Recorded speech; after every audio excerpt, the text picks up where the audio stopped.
அதே மாதிரி நம்ம உடம்பும் இந்த நம்ம ஆத்மாவும் இந்த உடம்பாகிற லங்கைக்குள்ள சிறை வைக்கப்பட்டிருக்கு. யாரால் கண்ட்ரோல்? இது ராவணனால் ஏற்பட்டது சீதைக்கு. நமக்கு நம்ம மனசால் ஏற்பட்டது. மனசுக்கு 10 இந்திரியங்கள் கொழுப்படுத்து மனசலத்துக்கு உதவிடுது. அதே போல நமக்கு ராவணனுக்கு சீதைக்கு ராவணன் 10 தலையோடு இருந்து படுத்து. இந்த இந்திரியங்கள் பிடுக்கா இருக்கிறது தான் நாம ரொம்ப கர்வத்தோடு இருப்போம். கண் தெரியாத போயிடுச்சுன்னா வயசாகிடுத்து, கண் தெரியல, தன்னால அடங்குவார் கொஞ்சம் மனுஷன். கண்ணு நன்னா தெரிஞ்சு, காது நன்னா கேட்டு, சாப்பிட்டெல்லாம் ஜீரணிச்சு, உடம்பு சொன்னபடி கேட்டுதுன்னா ஆள் யாருக்காவது வசப்படுறானா?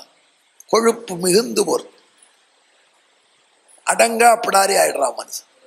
அப்புறம் ஆடி ஆட்டம் என்ன அப்படி பாடுறா எல்லாரும், எல்லாம் ஒடுங்கணும். அப்புறம் அந்த மனசு அப்படி படுத்துமா. ராவணன் அப்பேற்பட்டவன், கொழுப்பான ராவணன். எவ்வளவு கொழுப்பானவன் ஆழ்வார் பாடுறார்.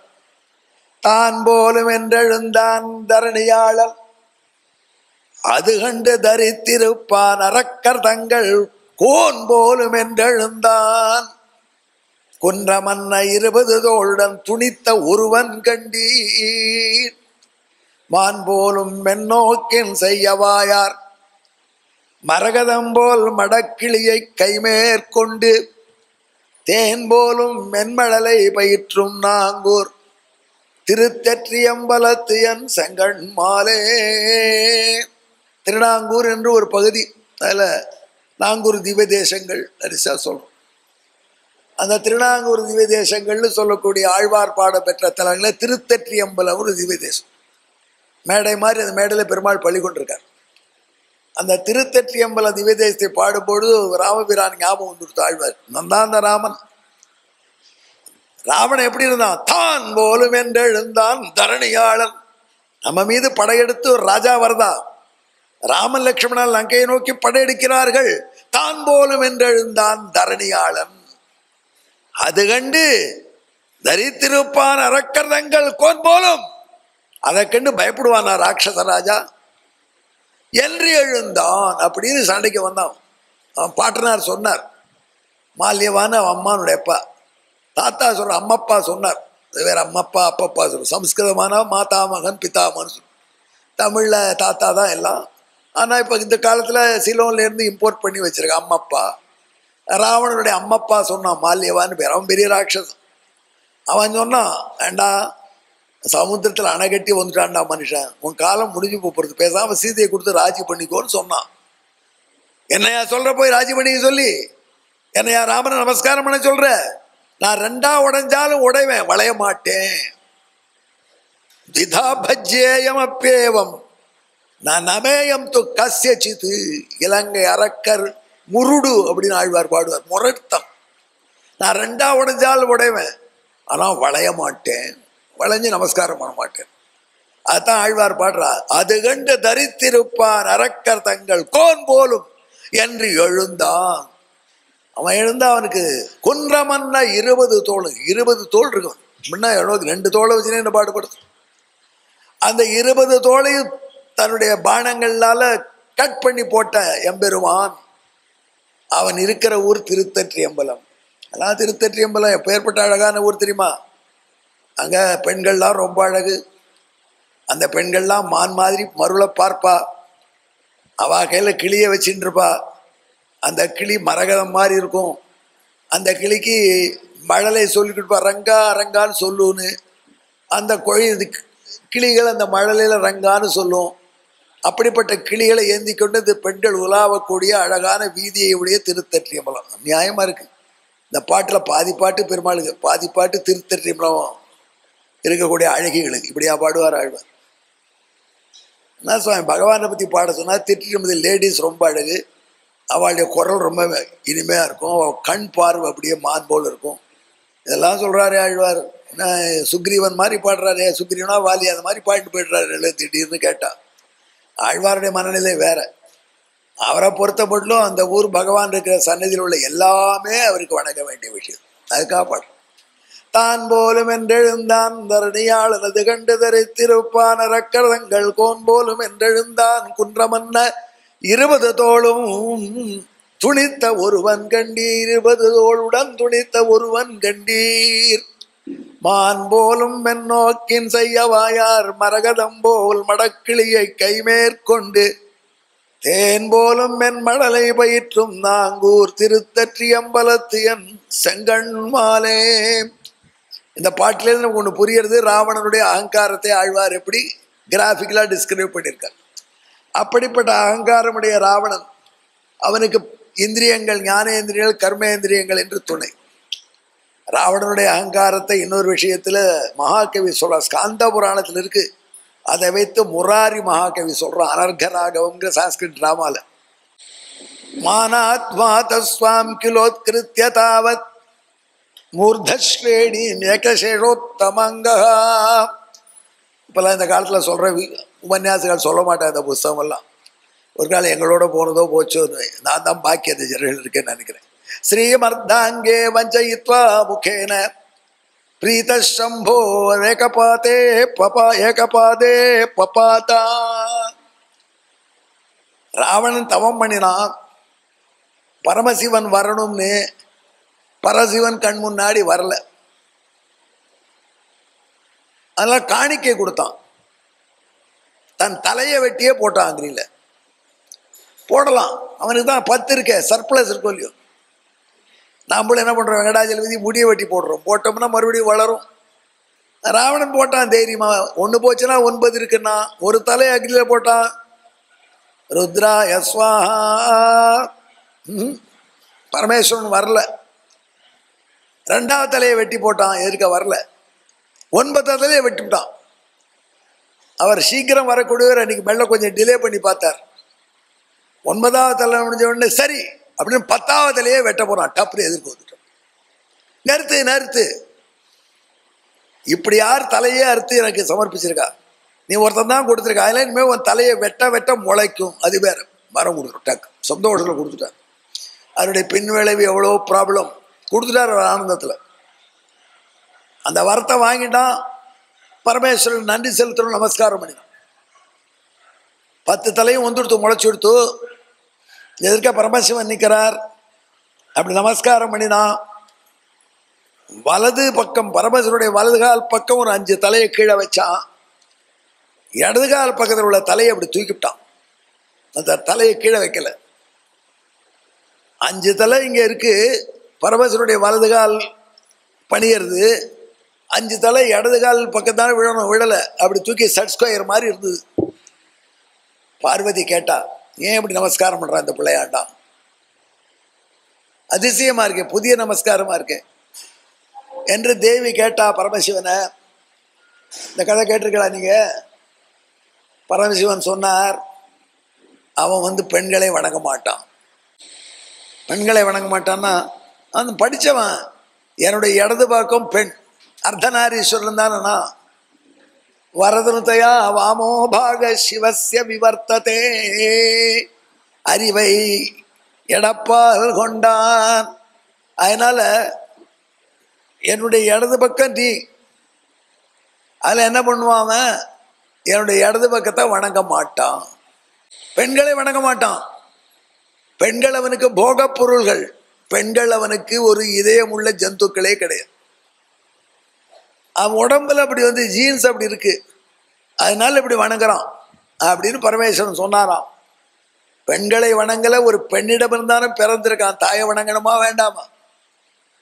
மானாத்மாத ஸ்வாம் கிலோத்கிருத்ய தாவத் மூர்தஸ்ரேணி யகசேஷோத்தமங்கா ஸ்ரீமர்தாங்கே வஞ்சயித்வா முகேன. அது இடது பக்கம் பெண் என்பதற்காக தலை அங்க விழுந்துடக்கூடாதுன்னு ஞாபகமா தூக்கி வச்சு நமஸ்காரம் பண்ணினான். அவ்வளவு திமிர் பிடிச்சவன். அவதான் தேவி சொன்னாலாம், அப்படியா பெண்ணாலே அழிவான். அவ கொடுத்த சாபம் அது முதல்ல. பார்வதிட்டு சாபம் வாங்கிட்டான். பெண்ணை இப்படி வணக்கத்துக்குரிய பொருள் அல்ல, போகத்துக்குரிய பொருள் அப்படின்னு நினைக்கிறானே, இவன் பெண்ணால் தான் அழிய போறான் அப்படின்னு தேவி சாபம் கொடுத்தா. ஸ்காந்த புராணத்தில் இருக்கு, நம்பூர் ஸ்காந்தத்தில் இருக்காது. இந்த ஸ்காந்த புராணத்துக்கு மட்டும் ப்ராப்ளம் என்னன்னா, South Indian edition North Indian edition different. நம்ம சவுத் இந்தியன் எடிஷனும் நார்த் இந்தியன் எடிஷன் சம்பந்தமே இருக்காது. ஸ்காந்த புராணம் 1,00,000 ஸ்லோகம், அற்புதமான கதைகள், பெரிய விஷயங்கள் இருக்கு. அந்த ஸ்காந்த புராணம் வருது சவுத் இண்டியன் ஸ்காந்த புராணம் கிடையாது. சவுத் இண்டியன் ஸ்காந்த புராணம் முருகருடைய அறுபடை வீடு சூரபத்மர் திருத்தணியில் வள்ளி கல்யாணத்தோடு முடிஞ்சு விடும். அவன் ரொம்ப சிம்பிளாக வச்சுருக்கா, அவ்வளோதான். அது ஸ்காந்த புராணத்துக்கு 2 வகை இருக்குது, சதர்ன் நார்தர்ன். இந்த நார்தர்ன் ஸ்காந்த புராணத்தில் இந்த வர்றாரு.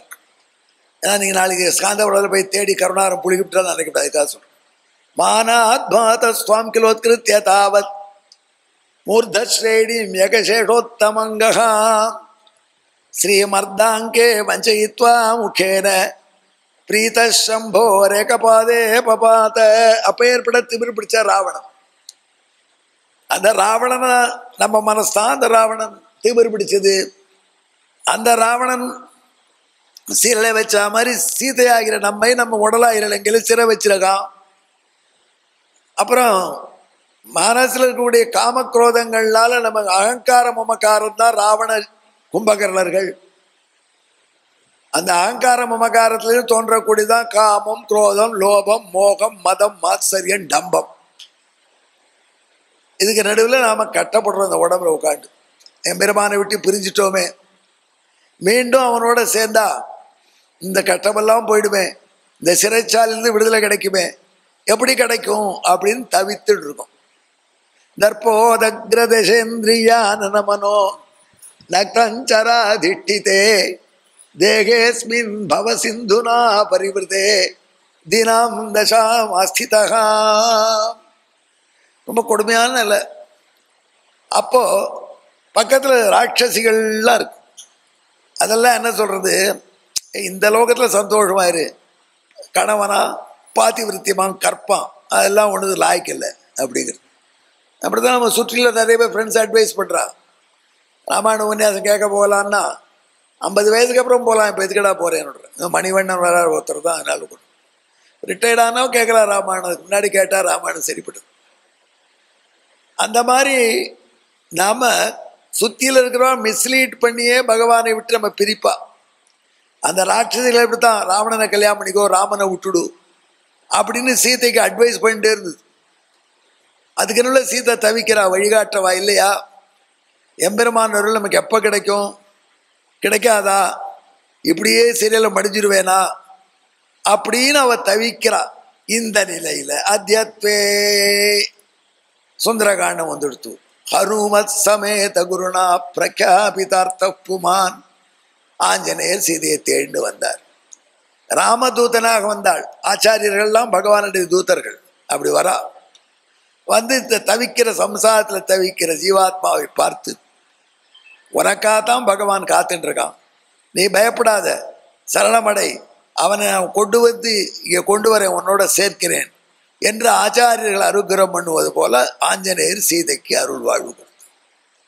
அதெல்லாம் மனித வாழ்க்கையில் லங்கையார உடம்புல சீதையாகிற ஜீவாத்மா சிறையில் இருக்கிற சமயத்தில் ஆச்சாரியர்கள் வந்து உபதேசம் பண்ணுறா. அனுமார் மரத்து மேலே இருந்து கீழே சீதைக்கு சொன்னார். அதெல்லாம் இப்போ கூட ஆச்சாரியெல்லாம் மேலே உட்காந்து கீழே சொன்னார்.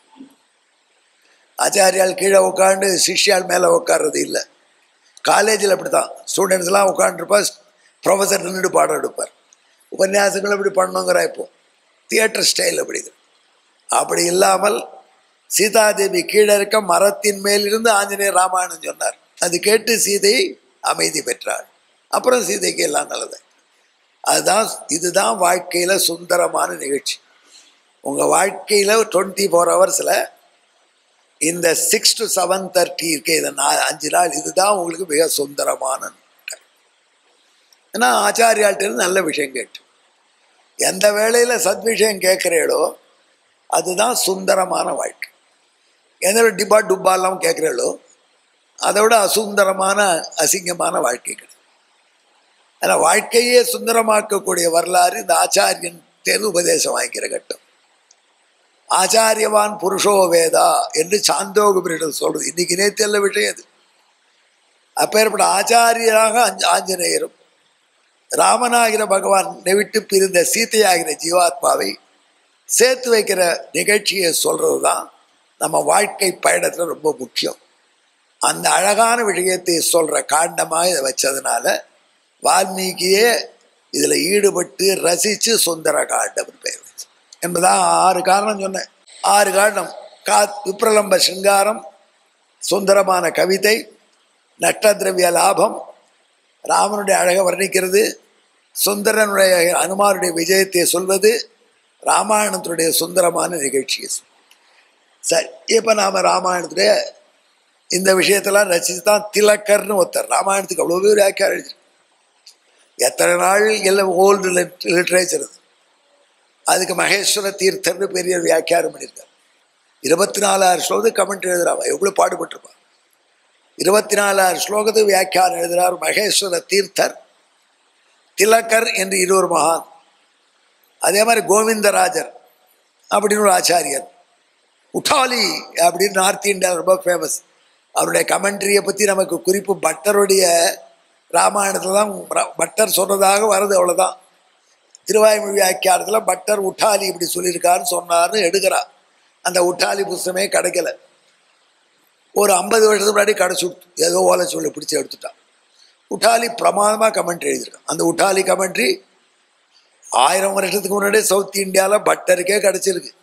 அப்படின்னா இப்படித்தான் ப்ரிசர்வ் பண்ணியிருப்பான் நாலெட்ஜை. அந்த பராசர பட்டர் வியாக்கியானத்தில் இருக்குது. அந்த உட்டாலி கமெண்ட்ரியே கிடைக்கலன்றதா இப்போ கிடச்சி கொடுத்து. அப்படி உட்டாலிங்கிறவர் கமெண்ட்ரி, இவ்வளோ கமெண்ட்ரி இருக்குது ராமாயணத்துக்கு. அதில் திலக்கர் மட்டும் சொல்கிறார், சுந்தரே சுந்தரி லங்கா, சுந்தரே சுந்தரி கதா, சுந்தரே சுந்தரி சீதா, சுந்தரே கிண்ண சுந்தரம். சுந்தரகாண்டத்தில் முதல்ல லங்கையை வர்ணிக்கிறது most beautiful city, most planned city. Hanumar சொல்கிறார், இந்த லங்கையில் எல்லாமே யோசிச்சு பண்ணியிருக்கான். ஏன்னா யோசிச்சு பண்ணிருக்கான்னு எனக்கு புரியலை. இவர் அம்மூர்காரம் பண்ணுறாம இருக்கும். திடீர்னு மொத்தம் பள்ளம் விட்டு போயிடுறான். அதை ரொப்பிட்ட உடனே அடுத்த வந்து பள்ளம் விடுறான். அடுத்த டிபார்ட்மெண்ட் யோசிக்காமல் டிபார்ட்மெண்ட் வேலை செய்யுது. லங்கையில் அப்படிலாம் எல்லாம் யோசிச்சு பண்ணியிருக்கலாம். கம்பைண்டாக எல்லா டிபார்ட்மெண்ட்டும் உட்காந்து நீயும் தோண்டு, அதே சமயத்தில் என் வேலையும் பண்ணிக்கிறேன். எல்லாம் பிளான் பண்ணியிருக்கோம். இங்கே தொட்டா அங்கே உதைக்கும், அங்கே தொட்டா இங்கே உதைக்கும்னு தெரிஞ்சு பண்ணியிருக்கோம்.